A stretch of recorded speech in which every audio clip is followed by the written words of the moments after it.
Hi everyone, welcome to this week's Addington News out of Spectators Bar, and the old fridges are buzzing away in the back there, keeping the beers cold for you, Darren. It's really become the hub of Addington Raceway. Of course, we race the dogs 4 days a week, and it's open each of those days, Monday, Tuesday, Thursday, Friday, and then of course every race night as well. But there's some other functions that we're open for, including the rugby, which we'll touch on shortly. But let's go back to last Friday night, and well, the super performance of Muscle Mountain, an outstanding run from him, smashing his own New Zealand record and sitting park doing it. Yeah, look, he's just, you can't say he's in the zone, he's always in the zone, but he's just on fire at the moment. It was very, very easy. As you say, smashing the record. Really proud of our team and what they're doing with the track here.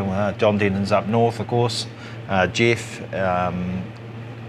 Kevin, yep. Chunky. Yeah, he's out there. He looks after the track as well as all of the rest of the team that contribute to the whole property. But to have the track how they have had it the last couple of weeks, I know JD's pretty proud of him, proud of his boy and what they do with the track. Yeah, bouncing off it they are. So it was good last week. The next 2 Thursdays we obviously race. So yeah, looking forward to having a few people on course on a different night of the week. Yeah, so Thursdays dual code. So you've got something happening every 15 minutes with the greyhounds here as well. So it's a good relationship that we have with them on those nights, and it brings in a few different people. Yep. For both things, and of course it frees us up for rugby on a Friday night, and rugby nights we're calling them here in Spectators.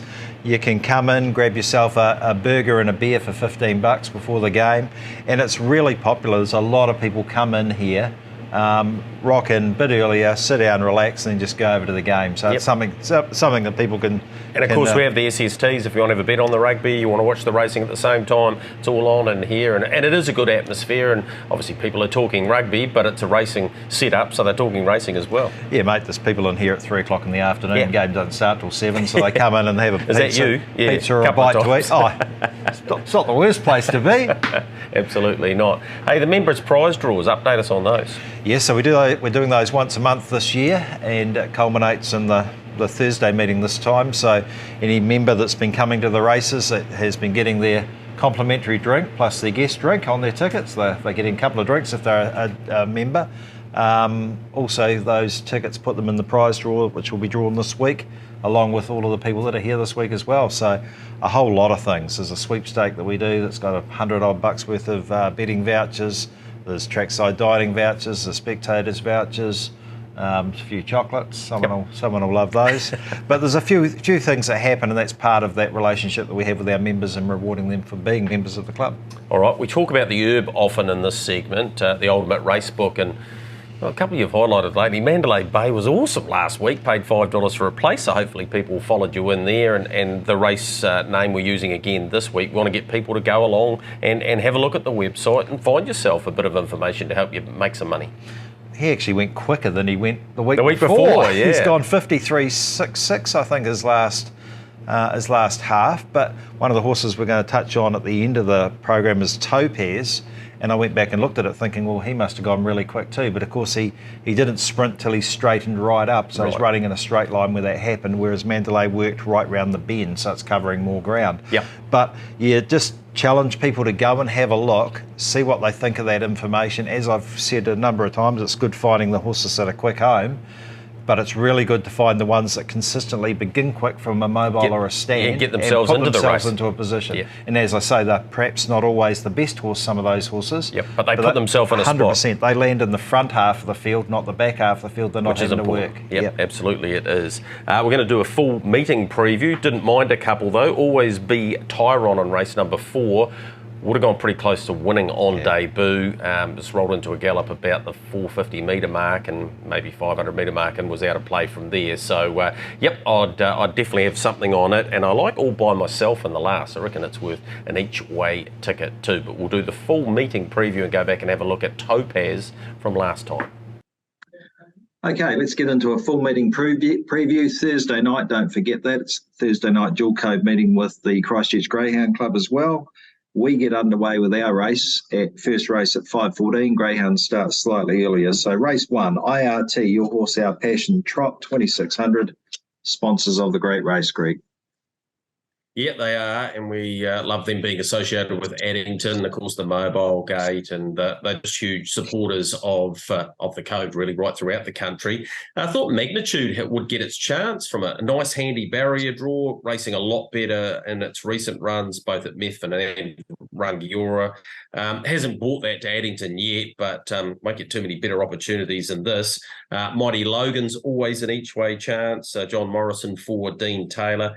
Again, comes out of that Rangiora race last time and does look an each-way prospect. Zaza Binks, who's got some breeding, of course, for the Ken Ford, Amanda Tomlinson team. Cherie doing the driving. It's trialled up okay too, so there's a bit to like there. And then you've got the likes of the Fiery Countess. There's always it's going to win a maiden for sure. And the really interesting runner in the first, Darren, is Boney M, who's a Monkey Bones 7-year-old on debut out of Dell's Hoofinit. It's Grant Hunt's breed, and it's first up, and wouldn't have persevered if he didn't think he had abilities. So it wouldn't surprise me if he had a pretty good race. So don't leave it out of your combinations. 2, 7, 3, then a toss-up between the 6 and the 12. Race number 2 is the first leg of the early quaddie. Woodland Stud We Sell Winners, mobile pace 1980 at 5:44. And as we say, Woodland Stud, a serious partner with Addington Raceway, and particularly fillies and mares races in the program of fillies and mares races. And like all of our studs, and prepare as a massive time for them with the yearling sales, Greg. Yep, they had a big day on Sunday, and the Kennies purchased the dearest lot too for 300,000. So they were even looking to replenish the stocks there in some ways at Woodlands. So yeah, we love having them associated with the races here. Quaddie underway. Lizzie Richter continues to race really well and continues to race in the right sort of grade for her. So if she brings her manners, she'll be the one to beat here. I thought she was pretty good last time in behind Topaz. So it's got a chance again. Better with Bling. Often unlucky. Gets a good barrier draw to operate from. Last two have been wide on the front row, and I think last time it was inside second row. So I'm expecting a pretty good run from Better with Bling. I reckon it might be at each way odds too. Move It On Over, definite threat in the race. Matt Purvis's team continues to race well, and this is a bit of a step back from what it's been racing. So I like its chances. It's one you'd want to put in your quaddie. And Ferns Goldie is a bit more consistent in recent times. Missed out last time, but its prior run here for second behind Dalton Shard, who's a horse on the rise, was pretty good. 13, 5, 7 and 4. Race number 3, Air Park Canterbury Handicap Trot 2600 at 6:14. Air Park Canterbury, of course, Greg, massive sponsors as well, sponsor the owner's card. And the place to go if you are flying out of Christchurch. You're not going to find airport parking cheaper than that. No, absolutely not. Graham and the team do a terrific job. And again, we love them supporting Addington Raceway. They've got themselves a good race here too, Darren. I like to trot Chevron, keeps on stepping up this horse. It's won 2 of its last 4 and its last start third and behind Eurocash last week. Had a bit of merit about it, finishing and hitting the line strongly that day in the hands of Gavin Smith. John Dunn takes the drive on Thursday night, and I reckon it'll take some catching. Speaking of catching, if you go to the Ultimate Race Book, just about every time you look at Prince Tekka's first 200 metres, it'll be the fastest. He'll step and go straight to the front probably here off the 10, so that gives him every chance in every race he lines up. And I know his Addington record's probably not as good as what it is at some other tracks, but he's won 3 times and he's multiple times placed here, so yep, I'd definitely consider him. The Greg and Nina Ben Hope combination continue to fly. Tedesco is a definite chance in this again. Last start second was in behind Royden Muscle and was good last week. So don't count it out. And Paris Prince has hurt me a couple of times now, but Blair Orange back in the bike this time. I expect a better run from him. He's a bit better than his form would indicate. But yeah, Trot the Chevron will be really hard to beat, I think. Race number 4 is the Ultimate Racebook mobile pace 1980 6:44. Go to the website www.theurb.co.nz. Yeah, definitely. And one horse you won't find in there, but if you go to hrnz.co.nz and have a look at how well Always Be Tyron was travelling, it looked like the winner and had trialled up nicely for the Newmans prior to that. But I think it'll bounce back on Thursday night, and it's one of the best bets of the night, I think. So I'll go for Always Be Tyron. Over Sharper's Attack who's been second in 2 of its 3 runs. First up was heavily backed, went a great race, missed out here when it just got a bit rank in the run. Second up, and then was a really solid second behind Darby O'Gill, who's out of the Kentuckiana barn of Cran and Chrissy Dalgety. So it's a good form line. The 9, Medina Magic. This one, the Telfer and a Cullen combination. Johnny Cox doing the steering with Tim Williams across with their decent team they've got at Menangle. It's a chance, fresh up, and Ideal Chevron from a handy barrier draw keeps going good races. But I'm keen on Always Be Tyron on Thursday. Race number 5 gets underway at 7:14. Talk about loyal sponsors to Addington Raceway. Brecken Farms, they've named this race Brecken Farms. Good luck to our buyers, Mobile Pace. And, they had a big sale at Auckland, Greg.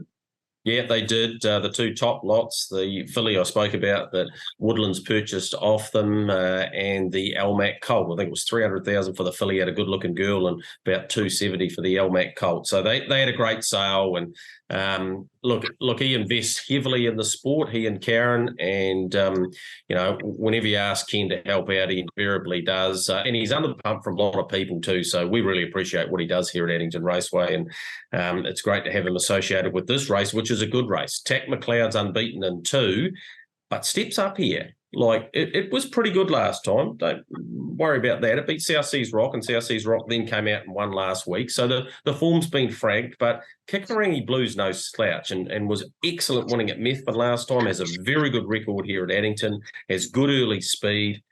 I reckon she can beat Tack McLeod. I don't think there'll be too much in it. So I'll go 1 over the 5. Then there's a mare that's just flying. 4th in the Group 1, and then came out last week and absolutely charged to the line, Giselle. Gee, she was good. She paid good money too on the each-way ticket. Same barrier draw for her, so she'll know she's been there before, Darren. And the other mare that's going great is Catherine, absolutely going great races too. So you can't count her out. And she was excellent winning here last week over Mandalay Bay. So I'll go 1, 5, 9 and 8, but gee, it's a good race. Race number 6 is one of the smallest fields of the night, but a wee bit of talent in this one, Greg. The Harness Racing Unhinged Handicap Trot 2600 at 7:44. Yep, get to the Unhinged Facebook page and catch up on all the latest info, particularly on race night. Does a great job. Nigel and his wife Brenda, they produce Unhinged every week. My Moments Now is the one I've gone for here, which might surprise a few, but I thought she was going to be very competitive last week, and she slides up 10 metres this week, and I think that may well be the difference. She's just been in great form for Matt Purvis for such a long time. Time Up the Hill. We know what she's been able to achieve. She was placing behind Muscle Mountain in the New Zealand Trotting Free-for-All. Her record since then has been excellent. She was 3rd here last time and behind Muscle Mountain. I thought she was just slightly down on probably her previous runs, but in saying that, she's handy from a stand, Darren, so I don't expect that to be a problem. Sue Princess, if she runs in the top 3 here, we'll go past, get this, 200,000. We're talking about all those horses, the Rachmaninoffs and the Blosses, and them all going past 100. She'll go past 200,000, which is staggering for a horse that thought it was more suited to Riccarton for a while there with the amount of times it galloped. But she's just in form, races every week, sort of horse we need in the industry. And if she gets to 200,000, good luck to them. Excellent last time. She was behind Muscle Mountain, hitting the line strongly last week in that record run race. And Zazoe's in really solid form too. And she's another prolific earner. What's she up to, D? About 165,000. Wow. Anyone who says it's not a great time to be involved in the sport, what about some of these horses that punch around every week and they're making very good money? 7, 5, 6 and 3 for me. Well, the Blosses are dual acceptor, Greg, and could very well start in this race. It's at 163,000 itself. So there's some money if those horses keep punching around, as you say. Race number 7, the NZB Air Freight Handicap Pace, 2,000 metres stand at 8:14, and what a huge week it has been for the New Zealand Bloodstock Standardbred team and what they've done for the industry in selling these yearlings, Greg.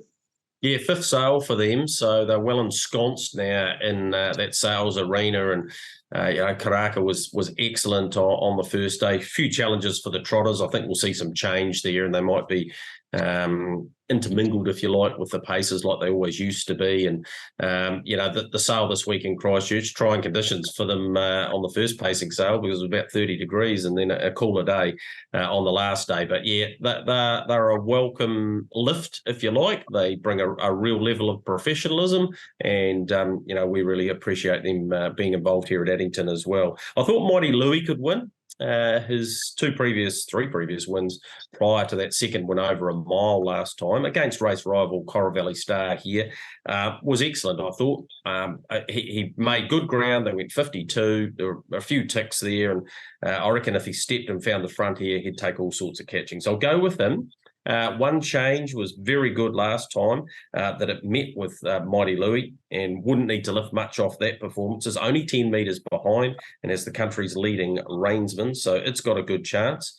The horse that's probably going to go the furthest, if that's such a word, yeah, I think it is Franco Merritt.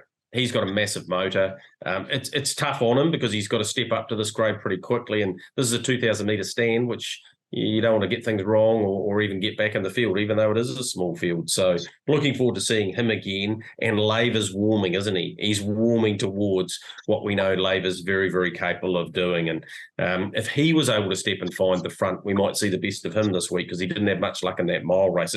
It's a really good contest. I know it's only a small field, but when I haven't mentioned Coravelli Star in the conversation, and he's that last start winner and in very, very good form. I know it was a different type of race. It shows you the depth to it, but I'll go with Mighty Louis, dude. Race number 8 is XEM Sport Trotter standing start 2,600 at 8:44. And talk about horses that have won some money, Greg. There's one in this race, won just about as much money pacing as it has trotting, and is heading to $300,000 in stakes. Take after me. Yeah, remarkable, isn't he? Just a grand old horse, and he steps, and he led up at Rangiora, but he just got a bit tired late. He did a bit of work to get there, and whenever you ever count him out, he's in the right grade.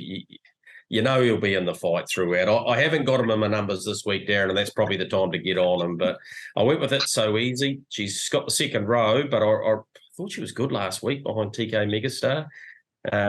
Again, she's in the right grade. I reckon if she gets some luck, she can win this. Racy Cruiser is a son of Peak for Amber Letherby, who does such a good job with her team. I'll give it an each way chance. Mark Jones now has Bella Button, which was formerly in that Letherby camp. And I reckon she's got a chance from a handy barrier draw too. Be interesting to see what sort of money is around for her.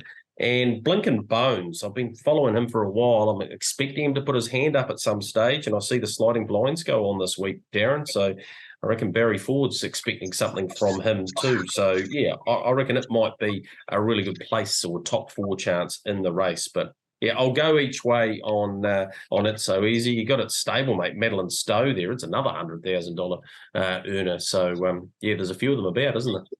Absolutely.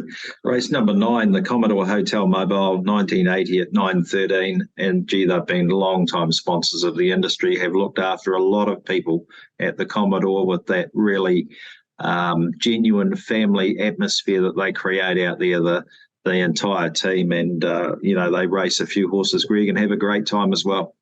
Yeah, they do. The Patterson brothers, Mike Ward over the years, they've been fantastic for the industry. I went with Coney Island Lou here, the sweet Lou 3-year-old who was heavily backed fresh up, hadn't raced for a wee while and probably needed it. I'm going to give it a pass mark on that and expect a much better performance on Thursday.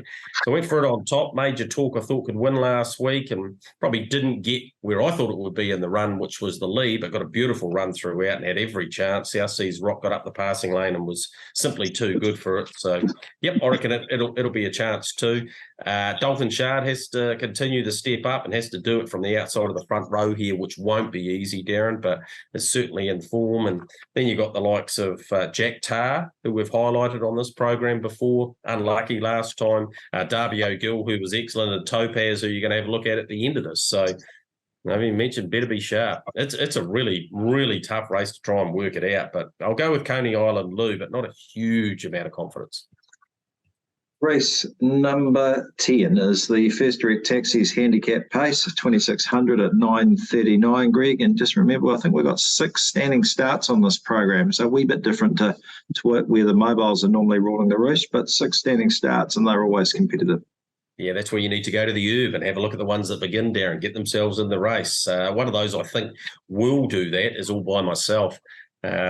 Forget about her last run. She was okay getting to the line, just didn't have a lot of luck. Her prior run here behind the Falcon was good, very good, and I think it'll be good enough to just about win this. So I'll plumb for it on top. The 8, Absolute Dynamite, seems to have found its mojo. Was a winner 3 starts back and then a pretty solid third last week behind Catherine. Anything Goes is a horse on the rise and definitely can win this race if it goes as well as what it did at the trials last time. Angela Montana is an interesting runner. I would be watching the tote here and seeing what the bookmakers and what the punters think, because it's now with Bob Butt, so don't be discounting its chances. And Tom Martin gets into the right race, Darren. I think it's not without an each-way chance either, but the last quaddie on Thursday night, if you snare a piece of that, you absolutely deserve it, and you deserve to be well paid. So good luck with that. The 2 best bets for me, they'll always be Tyron, and on an each-way basis in the last, All By Myself. The Coleman was one of those horses the ultimate race picked up last week, getting home really, really solidly to the line, Greg. So he could be one to watch, obviously, from a time perspective. We're going to leave you with a video from last week, which was Topaz winning for Jeff and James Dunn for John and Christine McDermott, who are having a great run with their horses at the moment. This one out of Supreme Gem from the late Peter Cowan's family. And it was impressive. It come from a long way back and it ran right through the line, Greg, and it just shows you that on occasions there can be a really exciting finish, and this was one of them. Then Franco, Cornell, Cypress Peels, Mighty Reactor behind those. Wider out, Sports Babe. Leader now, Lizzie Richter. Mighty Reactor with a gap up the inside. Then Franco, Cornell, wider, Sports Babe. Lizzie Richter in front from Mighty Reactor. Franco, Cornell. Topaz is roaring over the top, and Topaz from near last beats Franco, Cornell, Lizzie Richter and Get Crackin'. Then came Mighty Reactor from Sports Babe, Cypress. Ferns Goldie better with Bling Javasa, Soviet Star and Refine.